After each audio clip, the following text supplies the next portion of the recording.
ಅಷ್ಟೊಂದು ಹಸುವಾಗೈತಿ. ಇವ ಒಂದ್ ಕೈ ಬಿಡವಲ್ಲ, ಏನಾರ ಐತೆ ನೋಡ್ತೀನೋ ತಿನ್ನಕ.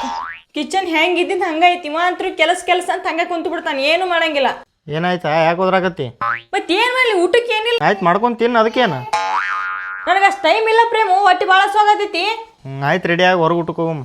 ಒಂದ್ 2 ನಿಮಿಷ ಟೈಮ್ ಕೊಡ, ರೆಡಿಯಾಗಿ ಬಂದ್ಬಿಡ್ತೀನಿ ನೋಡು. ಈ ತರ ಹೆವಿ ಮೇಕಪ್ ಅಂತೂ ನಾನ್ ಮಾಡಂಗಿಲ್ಲ. ಸಿಂಪಲ್ ಆಗಿ ಇನ್ಸ್ಟೆಂಟ್ ಆಗಿ ನಾನು ಮೇಕಪ್ ಮಾಡ್ಕೋತೀನಿ, ತೋರಿಸ್ತೀನಿ ಬರ್ರಿ. ಈ 3 ಪ್ರಾಡಕ್ಟ್ ಇಂದ ನಾನು ಎಷ್ಟು ಬೇಗ ರೆಡಿ ಆಗ್ತೀನಿ ನೀವೇ ನೋಡ್ರಿ. ಫಸ್ಟ್ ನಾನು ಇಲ್ಲಿ ಫೇಸಸ್ ಕನ್ನಡ ಅವರ ಸ್ಟ್ರೋಪ್ ಸಿರಮ್ ನ ಅಪ್ಲೈ ಮಾಡ್ಕೊಳಕತ್ತೀನಿ. ಇದನ್ನ ಯೂಸ್ ಮಾಡೋದ್ರಿಂದ ಗ್ಲೋಗೋಸ್ಕರ ವೇಟ್ ಮಾಡೋ ಅವಶ್ಯಕತೆನೇ ಇಲ್ಲ. ಇದು ನಿಮ್ ಫೇಸ್ ಮೇಲೆ ಇನ್ಸ್ಟೆಂಟ್ ಆಗಿ ಗ್ಲೋ ಬರ್ಸುತ್ತೆ. ಫೇಸ್ ಮೇಲೆ ನೀಟ್ ಆಗಿ ಅಪ್ಲೈ ಮಾಡ್ಕೊಂಡ್ಮ್ಯಾಗ ನೋಡ್ರಿ ಇನ್ಸ್ಟೆಂಟ್ ಆಗಿ ಗ್ಲೋ ಬಂದಿದೆ. ಇದ್ರೊಳಗೆ 10% ನಿಯಾಸಿನಾಮೈಡ್ ಮತ್ತೆ SPF 30 ಐತಿ. ನೆಕ್ಸ್ಟ್ ನಾನು ಫೇಸಸ್ ಕನ್ನಡ ಅವರ ಟಿಂಟೆಡ್ ಮಾಯಿಶ್ಚರೈಸರ್ ನ ಅಪ್ಲೈ ಮಾಡ್ಕೋತೀನಿ. ಇದು ಲೈಟ್ ವೇಟ್ ಆಗೈತಿ, ಮೀಡಿಯಂ ಟಿಂಟ್ ಕವರೇಜ್ ಕೊಡುತ್ತಾ, ಜೊತೆಗೆ ಮಾಯಿಶ್ಚರೈಸರ್ ಕೂಡ ಹೌದು. ಇದು ನಮಗ ಇವನ್ ಲುಕ್ ಕೊಡುತ್ತಾ, ಶಿಯರ್ ಕವರೇಜ್ ಕೊಡುತ್ತಾ, ಮತ್ತೆ ಚಾಕಿ ಆಗಿರಲ್ಲ. ನೆಕ್ಸ್ಟ್ ನಾನು ಯೂಸ್ ಮಾಡಕತ್ತೀನಿ ಫೇಸಸ್ ಕನ್ನಡ ಅವರ ಕಾಂಫಿ ಮ್ಯಾಟ್ ವಾಲ್ ಲಿಪ್ಸ್ಟಿಕ್. ಇದು ಕೋಕೋ ಕ್ರಶ್ ಶೇಡ್. ಇದನ್ನ ನಾನು ಬ್ಲಶ್ ಮತ್ತೆ ಐ ಶಾಡೋ ಮೇಲೆ ಯೂಸ್ ಮಾಡಕತ್ತೀನಿ. ಇದು ಒನ್ ಸ್ವೈಪ್ ಅಪ್ಲಿಕೇಶನ್ ಜೊತೆಗೆ ಟ್ರಾನ್ಸ್ಫರ್ ಪ್ರೂಫ್ ಆಗೈತಿ, ಲಾಂಗ್ ಲಾಸ್ಟಿಂಗ್ ಆಗಿರುತ್ತೆ ಮತ್ತೆ ಹೈಲಿ ಪಿಗ್ಮೆಂಟೆಡ್. ಮೇಕಪ್ ಅಂತೂ ಕಂಪ್ಲೀಟ್ ಆಯ್ತು. ಫೈನಲ್ ಲುಕ್ ನೋಡ್ರಿ ಹೆಂಗೈತಿ. ನೀವೇ ನೋಡಬಹುದು, ಈ ಲಿಪ್ಸ್ಟಿಕ್ ಕೈ ಮೇಲೆ ಟ್ರಾನ್ಸ್ಫರ್ ಆಗತ್ತಿಲ್ಲ, ಇದು ಟ್ರಾನ್ಸ್ಫರ್ ಪ್ರೂಫ್. ಈ 3 ಪ್ರಾಡಕ್ಟ್ ಇಂದ ನಾನು ಇನ್ಸ್ಟೆಂಟ್ ಆಗಿ ರೆಡಿ ಆದೆ. ನಿಮ್ಗೂ ಈ ಪ್ರಾಡಕ್ಟ್ಸ್ ಬೇಕಂದ್ರೆ ಟ್ಯಾಗ್ ಮಾಡಿರ್ತೀನಿ, ಹೋಗಿ ಬೈ ಮಾಡ್ರಿ. ಇಲ್ಲ Amazon, Flipkart, Nykaa and purple.com ಒಳಗೆ ಹೋಗಿ ಬೈ ಮಾಡ್ರಿ.